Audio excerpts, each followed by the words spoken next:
Aunque ya dije en la ocasión pasada que no existe el secreto para interpretar la Biblia, la verdad es que en este video te la voy a revelar. La clave para interpretar la Biblia. Pero antes, si me estás viendo en YouTube, eso es porque no estás inscrito a nuestra plataforma Mirando a Cristo. Mirando a Cristo es el Netflix de los estudios bíblicos. Vas a poder encontrar cursos de teología, apologética, exégesis, hermenéutica, prácticamente todo lo que necesitas para tu desarrollo ministerial.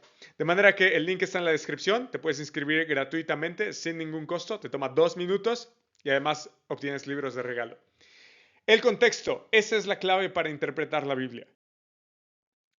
El principio más importante de la interpretación bíblica es el siguiente, que el contexto determina el significado. Nosotros queremos saber qué significa algo en la Biblia, necesitamos mirar el contexto. Ignorar el contexto permite que las escrituras sean torcidas para justificar casi cualquier idea. Y seguramente tú lo has visto en muchas de las predicaciones allá afuera, lo has visto en videos de YouTube, en TikTok, lo has visto en artículos de internet, en blogs. El contexto permite que las escrituras puedan decir casi cualquier cosa. Perdón, ignorar el contexto hace que las escrituras puedan decir casi cualquier cosa. Pero vamos a ver los pasos para no hacer esto. Nosotros no queremos ser parte del problema, queremos ser parte de la solución. Ahora, debemos considerar 3 contextos que están interrelacionados. Los vamos a ver en partes, pero esto no quiere decir que uno sustituye al otro o que puedes hacer 2 y no uno. No, los 3 van acompañados, son parte de un grupo. Podrías decir que son los 3 mosqueteros de los contextos. El primer contexto que vamos a ver es el contexto del lector, que se llama el pretexto, no como una excusa, sino antes de ir al texto. Y es que ningún lector se acerca al texto de forma neutral, por más que quiera. ¿Por qué? Porque llevamos con nosotros un bagaje que moldea nuestra interpretación. Entonces hay que ser conscientes de varias cosas. La primera cosa de la cual hay que estar consciente es de nuestra comprensión previa. Puede haber conjuntos de ideas, experiencias, influencias, creencias que provienen de distintos lados, de nuestra familia, cultura, educación, trasfondo eclesiástico, enseñanza, música, arte, literatura. Todo eso influencia nuestra manera de pensar y de vivir. Y esa manera de pensar y de vivir la llevamos al texto sin darnos cuenta. A veces esta comprensión puede ser útil, pero a veces puede distorsionar el mensaje. Por ejemplo, personas que dicen, es que yo siempre he estudiado la Biblia de esta manera, yo siempre he interpretado el pasaje de esta manera, yo sé que así dice, desde la escuelita dominical me enseñaron que así era y por 50 años he creído lo mismo. Esto puede ser útil, a veces le podemos atinar, pero a veces esas interpretaciones que llevamos al texto podrían estar erradas y hay que ser conscientes de eso. ¿Cuál es el peligro de ignorar esto? Que podemos adoctrinar al texto con una familiaridad excesiva. Podemos adoctrinar al texto diciendo, como a mí me enseñaron esto, entonces así y de ninguna otra forma se va a interpretar el pasaje. O podríamos simplemente hacer un análisis superficial del texto creyendo que ya lo sabemos todo. Eso no es lo que hay que hacer. Si tú estudias la escritura y si tú la enseñas sobre todo, te podrás dar cuenta que cada vez que yo voy a un pasaje, no importa cuántas veces yo lo haya estudiado, siempre voy a tener que revisar, hacer un double check, hacer una revisión continua de las cosas que yo estoy interpretando. Segunda cosa de la cual hay que estar conscientes, del bagaje cultural. Otra vez, hay una influencia consciente que nosotros llevamos al texto, familia, nacionalidad, costumbres. Y esa cultura va a rellenar los vacíos del texto. Eso se le conoce como el reflejo interpretativo. Lo que yo hago es mirar el texto y cuando yo miro que hay información que no me dice el texto, inconscientemente yo lo que hago es rellenar todo eso con mi imaginación y esa imaginación proviene de mis propias experiencias, de cómo yo concibo el mundo según mi cultura. Si tú nunca has salido de tu contexto cultural, si nunca has visitado otras culturas u otros países, esto va a ser a lo mejor muy difícil de explicar porque hasta que tienes ese tipo de experiencias, te das cuenta de la enorme diferencia que hay entre un lugar y otro y sus maneras de interpretar la escritura. Pero trabajando con personas de muchas culturas y de muchas nacionalidades, me he dado cuenta que hay tantas interpretaciones de las escrituras y tantos rellenos de estos vacíos como personas en el mundo.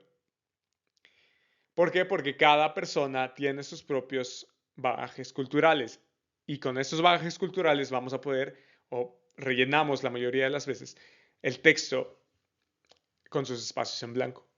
Entonces, el peligro de esto es poner la cultura por encima del texto, interpretar el texto según mi visión del mundo y según cómo yo concibo las cosas. Otra cosa de la cual hay que estar consciente es de sanas presuposiciones que sí hay que llevar al texto. ¿Cuáles son esas sanas presuposiciones que nos sirven de candado?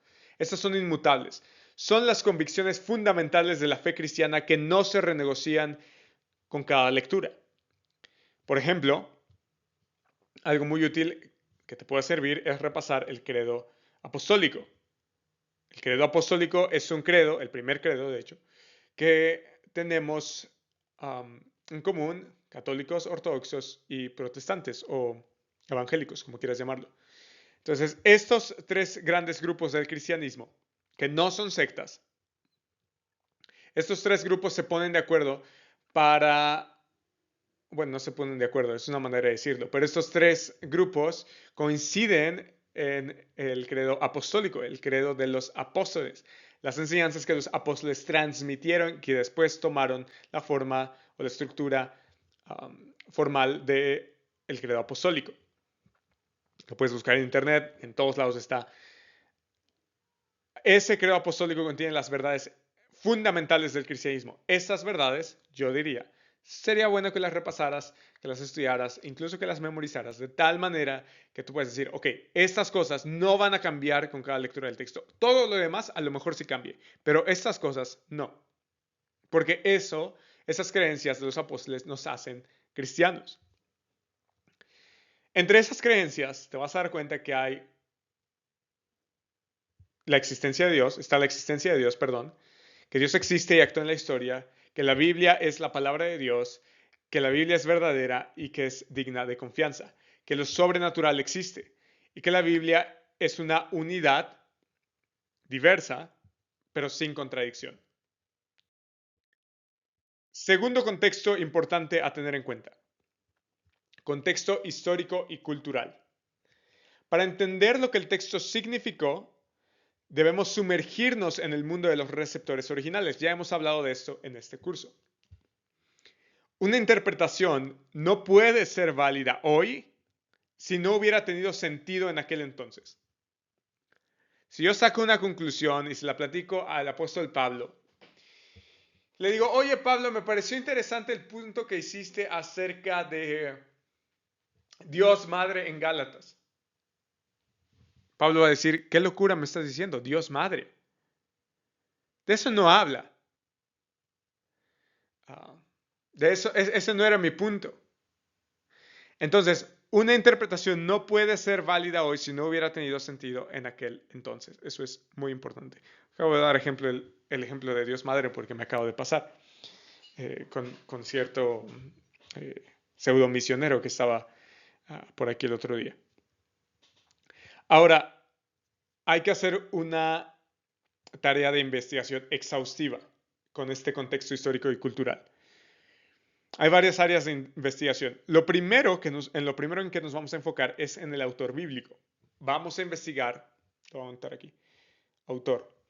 Es el autor bíblico. Vamos a investigar su trasfondo, su ministerio, cuándo escribió, por qué escribió, es decir, qué propósito tenía al escribir y la relación con la audiencia. Otra cosa en la cual nos vamos a enfocar, otra área de estudio, son los receptores bíblicos. Entonces, nos vamos a enfocar en el autor, en quien envía el mensaje o quien escribe, y los receptores. Vamos a investigar sus circunstancias, los problemas que enfrentaban, si enfrentaban persecución, si enfrentaban a falsas doctrinas, así como su situación cultural y política. Y desde luego vamos a poder investigar otros elementos. Estos elementos pueden ser históricos culturales, como la geografía, por ejemplo, el camino de Jerusalén a Jericó, las costumbres sociales, como pueden ser códigos familiares grecorromanos, el desprecio judío por los samaritanos, pueden ser de política, la ciudadanía romana de Pablo, por ejemplo, y la economía. El caso de la esclava adivina en Filipos. Ahora, ¿cómo yo voy a obtener toda esta información? Desde luego la puedo obtener en las escrituras o en fuentes primarias, en textos históricos, en crónicas de la época, en historiadores que vivieron esos acontecimientos. Ahora bien, todo eso me va a llevar muchísimo tiempo. ¿Cómo nos podemos ahorrar ese tiempo?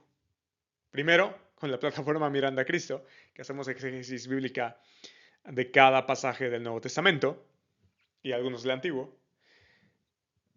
Pero también, si tú quisieras hacer el trabajo por ti mismo, tenemos herramientas para el estudio. Y estas herramientas van a consistir en manuales bíblicos, introducciones al Antiguo y Nuevo Testamento, comentarios bíblicos, atlas bíblicos, diccionarios o enciclopedias bíblicas. Todas esas herramientas hacen que las fuentes primarias estén destiladas para que no tengas que leer todo de todo, sino más bien puedas descansar en el trabajo que ya hicieron otras personas, otros académicos, gente que se dedica a estudiar las escrituras y sus contextos. Toda esa información ya está documentada, estructurada, organizada en estas herramientas de estudio. No busques en Internet, invierte en herramientas de estudio publicadas por editoriales de renombre. ¿Por qué? Porque eso te da la garantía de que la información es académica, consistente, verídica, probada, que tiene una formalidad académica. Porque en Internet cualquier hijo de vecino puede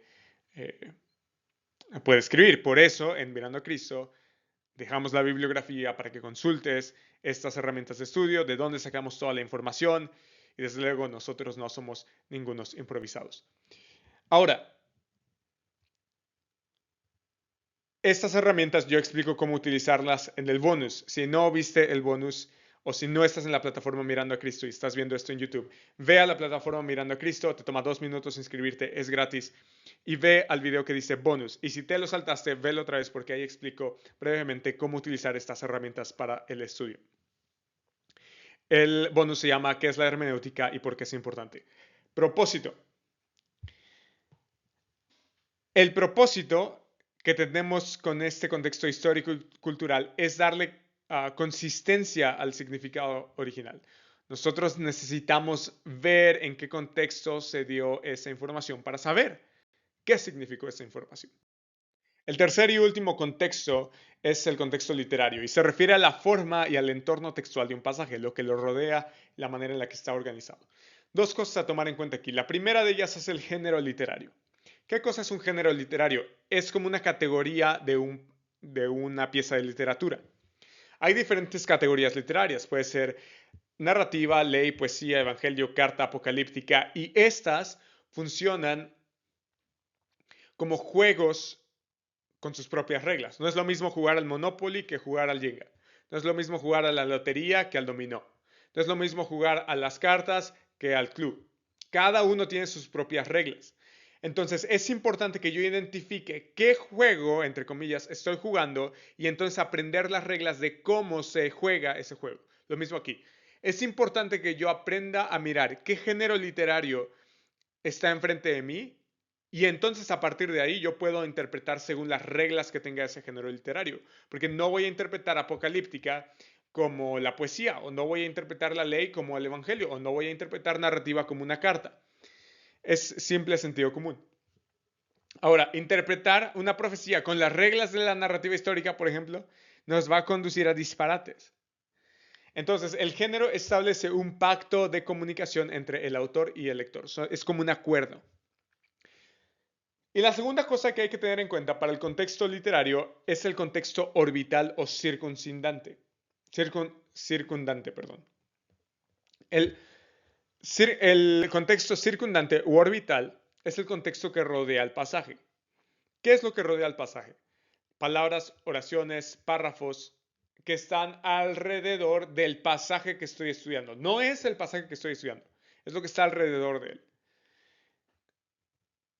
¿Qué es lo que más nos va a importar? El contexto que se llama inmediato. El contexto inmediato, que va a ser los versos o párrafos que están antes y después, como dice el nombre, inmediatamente, ese contexto inmediato es el más crucial e influyente. Ignorarlo conduce a dos peligros comunes. Peligro número uno, sacar versículos de contexto. Algo que se conoce como exégesis aislada o proof testing. Esto lo has visto quizás en muchos lados, en muchas enseñanzas, donde usan un versículo aislado para probar un punto que el autor nunca pretendió hacer. Por ejemplo, vayamos a Apocalipsis capítulo 3, versículo 20. Dice así: yo estoy a la puerta y llamo. Si alguien oye mi voz y abre la puerta, entraré a él y cenaré con él y él conmigo. Y hay personas que aplican este versículo a la evangelización. Y es con buenas intenciones. Pero eso es hacer una exégesis aislada, porque el texto inmediato me dice que este pasaje no es para la evangelización, no es para no creyentes, es para cristianos tibios. Yo conozco tus obras, que no eres frío ni caliente, ojalá fueras frío o caliente, así puesto que eres tibio y no frío ni caliente, te vomitaré de mi boca. Entonces es para cristianos tibios, no para evangelización. Otra vez, ¿eso significa que no vamos a evangelizar? No, significa que vamos a evangelizar, pero no con este pasaje. Hay muchos otros pasajes que van dirigidos a la evangelización. Peligro número 2. Predicación temática defectuosa sin respetar el contexto. Esto también lo has visto en muchas enseñanzas, en muchos lados. Unir versículos de diferentes partes de la Biblia sin respetar sus contextos originales. ¿Significa que no vamos a hacer predicaciones temáticas? No. Significa más bien que es una doble tarea, porque por cada versículo aislado que yo agarro, tengo que ver si el contexto me permite armonizarlo con el resto de las cosas que yo quiero,